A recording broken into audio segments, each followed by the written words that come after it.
स्वागत है आपका द LLB गाइड में, जहां ज्ञान और न्याय का संगम होता है।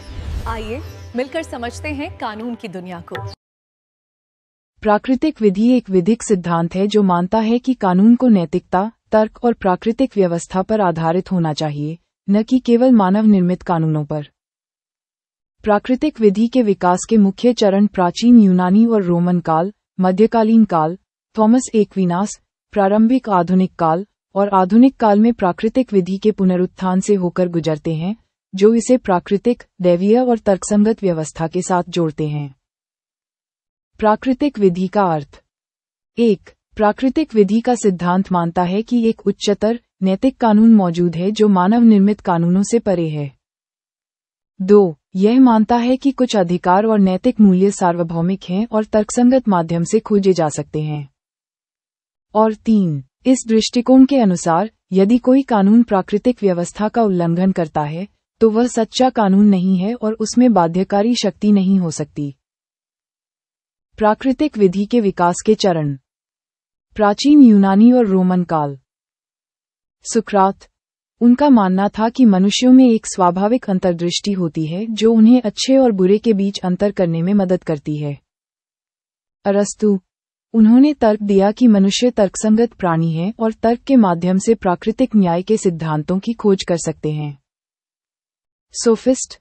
उन्होंने कानून को मानवीय आविष्कार माना और प्राकृतिक कानून को लिखित, मनमाने कानूनों से अलग माना। स्टोइक दार्शनिक। उन्होंने सिखाया कि तर्क के अनुसार जीने से मनुष्य स्वाभाविक रूप से जीता है और सभी सकारात्मक कानूनों को इस प्राकृतिक व्यवस्था के अनुरूप होना चाहिए। मध्यकालीन काल। Thomas Aquinas. उन्होंने अरस्तु के सिद्धांतों को ईसाई धर्म के साथ जोड़ा, जिससे प्राकृतिक कानून को तर्क से जोड़ा गया। उन्होंने राज्य पर चर्च के अधिकार की वकालत की और माना कि संप्रभु की शक्तियां भी सीमित होती हैं। प्रारंभिक आधुनिक काल। ह्यूगो ग्रोटियस, लॉक और रूसो जैसे विचारकों ने प्राकृतिक कानून को व्यक्ति के अधिकारों और सामाजिक अनुबंध के विचारों से जोड़ा। आधुनिक काल, पुनरुत्थान। 19वीं सदी के अंत में, प्रत्यक्षवाद के अत्यधिक जोर के खिलाफ प्रतिक्रिया के रूप में प्राकृतिक विधि का पुनरुत्थान हुआ।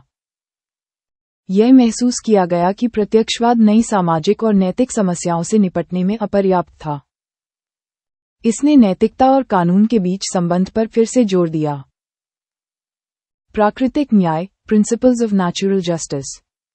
ये प्राकृतिक विधि का एक व्यावहारिक अनुप्रयोग है जो कानूनी और प्रशासनिक प्रक्रियाओं में निष्पक्षता सुनिश्चित करने के लिए डिजाइन किया गया है। इसके दो मुख्य सिद्धांत हैं। कोई भी पक्ष न सुने, नीमो जुडेक्स इन काउजा स्वा। कोई भी व्यक्ति एक ऐसे मामले में न्यायाधीश नहीं हो सकता जिसमें उसका व्यक्तिगत हित हो। दूसरे पक्ष को सुने, ऑडी ऑल्टरम पार्टम। हर पक्ष को अपनी बात रखने का उचित अवसर दिया जाना चाहिए। Keep learning, keep growing with the LLB Guide. Don't forget to subscribe and explore more lessons in law.